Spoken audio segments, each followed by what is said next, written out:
एक आम शख्स किस तरह से इस नक्श को इस्तेमाल करेगा, इंशाल्लाह वो तरीका भी आपको बताऊंगा। और आमलीन किस तरह से इसको इस्तेमाल करेंगे वो तरीका भी मैं आपको बताऊंगा। हालांकि जब आम शख्स इस्तेमाल करता है तो वो कहता है कि मैंने जो नक्श इस्तेमाल किया है मुझे उसका रिजल्ट नहीं मिला।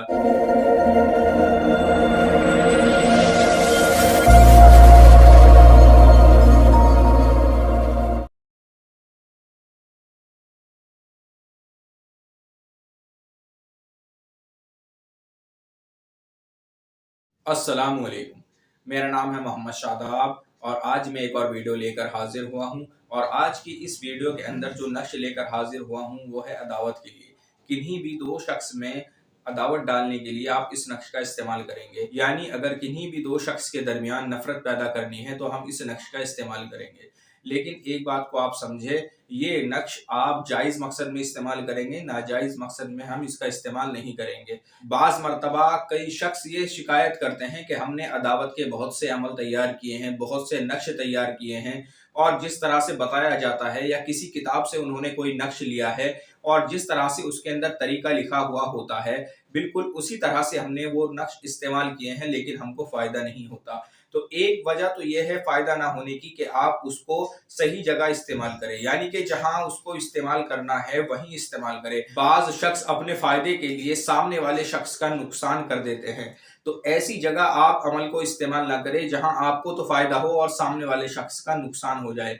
ऐसी जगह अगर आप अमल इस्तेमाल करते हैं या कोई नक्श इस्तेमाल करते हैं तो वो नक्श काम नहीं करता, या ये समझे कि अगर काम करता भी है तो पूरी तरह से वो नक्श काम नहीं करता। तो जहां भी आपने इसका इस्तेमाल करना है जायज़ जगह इसका इस्तेमाल करना है। मसलन किसी लड़के लड़की का कोई गैर नाजायज़ ताल्लुक है, आप उसको ख़त्म कर सकते हैं, या किसी शादीशुदा मर्द का या औरत का किसी दूसरी जगह नाजायज़ ताल्लुक है, आप उसको ख़त्म कर सकते हैं।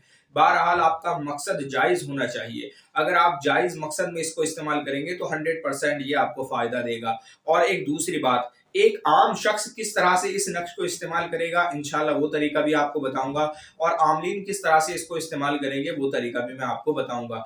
हालांकि जब आम शख्स इस्तेमाल करता है तो वो कहता है कि मैंने जो नक्श इस्तेमाल किया है मुझे उसका रिजल्ट नहीं मिला। तो किसी भी नक्श को जब आप इस्तेमाल कर रहे हैं तो कम से कम 21 दिन का आप इंतजार करें। 21 दिन के अंदर अंदर आपको उसका रिजल्ट मिल जाता है। लेकिन अगर आपने फौरी तौर से उसका रिजल्ट देखना है तो जिस तरह से मैं यहाँ बताऊंगा इस तरह से आप इस अमल को इस्तेमाल करेंगे तो इंशाल्लाह फौरी तौर से आपको रिजल्ट देखने को मिलेगा। ये जो आप नक्श देख रहे हैं ये आतिशी चाल से लिखा हुआ है, और आपने इसी के साथ है यही वाला नक्श खाकी चाल से भी आपने लिखना है। अब दोनों तरीके मैं आपको बताऊंगा किस तरह से आपने ये इस्तेमाल करने हैं।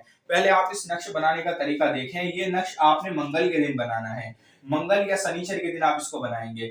आपने ये आतिशी चाल से जो नक्श बनाने हैं ये 7 नक्श बनाने हैं। 7 नक्श आपने आतिशी चाल से बनाने हैं और 2 नक्श आपने खाकी चाल से बनाने हैं।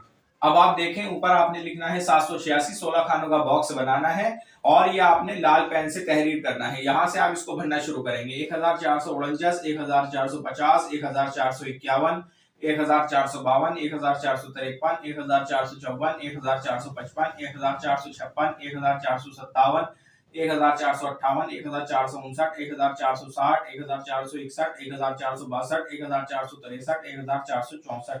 इस तरह से आपने ये नक्श तहरीर करना है। इसी तरह से 7 नक्श तहरीर होंगे, और उसके नीचे आपने आयत लिखनी है वालकैना बैनहुम अदावत वल बग़ज़ा इला यौमिल क़ियामा। उसके बाद आपने जिसको अलग करना है, पहले आपने उस शख्स का नाम लिखना है जिसको अलग करना है, फला बिन फला अला बुग्स। उसके बाद आपने लिखना है जिससे अलग करना है उसका नाम, और आगे आप लिख देंगे अल बुग्स। इस तरह से आपने ये 7 नक्श तैयार कर लिए। ये 7 नक्श जब आप तैयार कर लेंगे तो रोजाना एक नक्श आप आग में जलाएंगे, इनके अंदर 7 सिया मिर्च रख के, यानी कि एक नक्श के अंदर 7 सिया मिर्च रखेंगे और उसको आग में जला देंगे। इस तरह से आपने ये 7 दिन तक ये अमल करना है। और जो 2 नक्श आपने खाकी चाल से बनाए हैं, एक नक्श आपने कब्रिस्तान में दफन करना है और एक नक्श किसी कांटेदार दरख्त की जड़ में दफन करना है। इस तरह से आपने वो 2 खाकी चाल के नक्श इस्तेमाल करने हैं। जब आप इस तरह से इस्तेमाल करेंगे तो इंशाल्लाह आपको 11 दिन में इसका रिजल्ट देखने को मिलेगा। ये मुजर्रब तरीका है और कई बार का आजमूदा तरीका है। इस तरह से आप अदावत का अमल तैयार कर सकते हैं, अदावत का नक्श इस तरह से आप तैयार कर सकते हैं। लेकिन आप जायज़ मकसद में इस्तेमाल करें, नाजायज़ मकसद में आप इसको इस्तेमाल ना करें, तो इंशाल्लाह आपको फौरी तौर से इसका रिजल्ट देखने को मिलेगा। आज की इस वीडियो में इतना ही, और किसी ताल्लुक से आपका कोई सवाल है तो आप मेरे व्हाट्सएप नंबर पर मुझसे राब्ता करें या मुझे कमेंट करें। अस्सलामु अलैकुम।